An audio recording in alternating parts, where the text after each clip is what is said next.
అబ్బబ్బబ్బబ్బా! ఈ టీ లేకపోతే ఏంటో తలకాయ నొప్పి అని చాలామంది అనుకుంటారు కదా! సరే, వీడియోలోకి వెళ్ళిపోదాం. యాక్చువల్లీ నేను టీ తాగను. టీ ఆర్ కాఫీ తాగను. ఎప్పుడన్నా ఫుల్ కోల్డ్ ఆర్ హెడేక్ ఉన్నప్పుడు తాగుతాననమాట టీ. అండ్ అది కూడా నాకు మా తాతయ్య నేర్పించిన అలవాటు ఇది. మేబీ ఎవరికైనా ఇష్టం ఉందో లేదో నాకైతే తెలియదు. అంటే తాతయ్యకి చిక్కటి పాలతో టీ తాగితేనే ఇష్టం అనమాట. వాటర్ కలిపి అలా పెడితే నచ్చదు. సో ఒకసారి తాతయ్య దగ్గరికి వెళ్ళినప్పుడు అలా పెట్టించినప్పుడు సో ఇంకా నాకు ఆ టేస్ట్ నచ్చి నేను ఇంక అలానే అలవాటు అయ్యానమాట. మ్యాక్సిమం తాగను కాబట్టి ఎప్పుడన్నా అలా తాగినప్పుడు నేను చిక్కటి పాలతో టీ పెట్టుకొని తాగుతాను. అసలు టేస్ట్ అయితే చాలా బాగుంటుంది. ఒకసారి ట్రై చేయండి.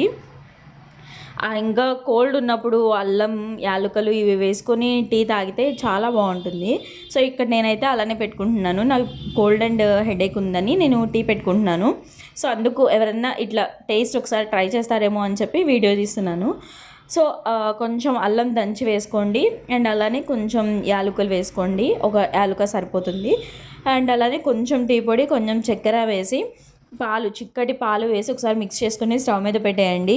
అవి సిమ్లో పెట్టి బాగా మరిగించండి. సిమ్లో పెడితే టేస్ట్ అనేది ప్రతిదీ మిల్క్లోకి యాడ్ అవుతుందన్నమాట. అల్లం, యాలకులు, టీ పౌడర్, ఈ టేస్ట్ అనేది ప్రతి ఒక్కటి మిల్క్లోకి యాడ్ అవుతుంది సిమ్లో పెడితే. హైలో పెడితే ఏమవుతుందంటే ఫాస్ట్గా మరిగిపోతుంది, అంత టేస్ట్ ఏమి ఉన్నట్టు అనిపించదు. సో సిమ్లో పెట్టే మరగబెట్టుకోండి. స్లోగా మరిగినా కూడా అసలు ఆ టేస్ట్, ఆ స్మెల్ అనేది బయటకు వస్తూ ఉంటుంది. చాలా బాగుంటుంది. చూడండి, నేను ఇక్కడ సిమ్లోనే పెట్టాను. నీట్గా మరిగిపోయినాయి. మరిగిన తర్వాత ఒకసారి పొంగు వస్తుంది కదా, ఆ పొంగు వచ్చిందని ఒక్కసారి కలపండి. కలిపి అట్లనే స్టవ్ మీద పెట్టేసి కొంచెం సేపు ఒక 2 to 3 minutes మరగనివ్వండి. అప్పుడు ఇంకా బాగా టీ అనేది మరిగి టేస్ట్ అనేది ఎన్హాన్స్ అవుతుంది బాగా. సో ఖచ్చితంగా ఒకసారి ఇలా ట్రై చేయండి. నేను ఎప్పుడు తాగను, మ్యాక్సిమం తాగినప్పుడు అయితే ఇలానే పెట్టుకుంటాను. ఎప్పుడైనా ఇలా కోల్డ్ ఉన్నప్పుడు, లేదా హెడేక్ ఉన్నప్పుడు, లేదా అసలు ఏం తినబుద్ధి కానప్పుడు, ఫీవర్ లాగా ఉన్నప్పుడు ఇలా చిక్కటి పాలతో టీ పెట్టుకొని తాగితే నాకైతే భలే అనిపిస్తుంది.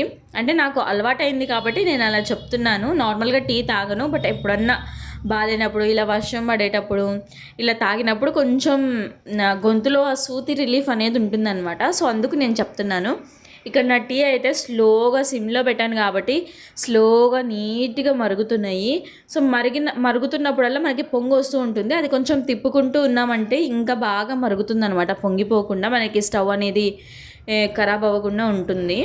సో ట్రై చేయండి. అండ్ నాకు ఒక అలవాటు ఉంది.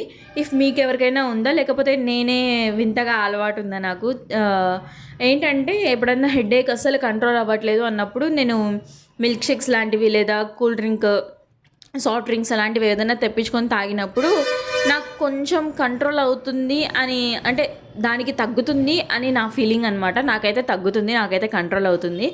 సో ఈసారి ఎవరికైనా ఫుల్ హెడేక్ కానీ టీ తాగినా కంట్రోల్ అవ్వదు అనుకున్నప్పుడు ఒకసారి ట్రై చేయండి. తగ్గుతుందో లేదో ఒకసారి ట్రై చేసి చూడండి, అంతే కదా, పోయేదేముంది.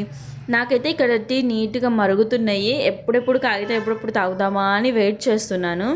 సో సిమ్లో పెట్టాను కాబట్టి స్లోగా మరిగినా కూడా టేస్ట్ అనేది చాలా బాగుంటుంది టీ అనేది. ఒకసారి ట్రై చేయండి. ఎప్పుడన్నా హైలో పెట్టుకొని టీ పెట్టుకోవడం కన్నా కూడా సిమ్లో పెట్టుకొని స్లోగా మరగబెట్టండి.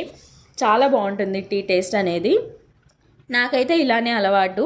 అండ్ చెప్పాను కదా, ఎప్పుడన్నా హెడేక్ కంట్రోల్ అవ్వట్లేదు అన్నప్పుడు ఇలా cool drinks or soft drinks లాంటిది ఏదన్నా, మిల్క్ షేక్స్ లాంటిది ఏదన్నా ఒకసారి ట్రై చేయండి. తగ్గుతుందో లేదో కమెంట్ చేయండి. నా టీ అయితే మరిగిపోయింది.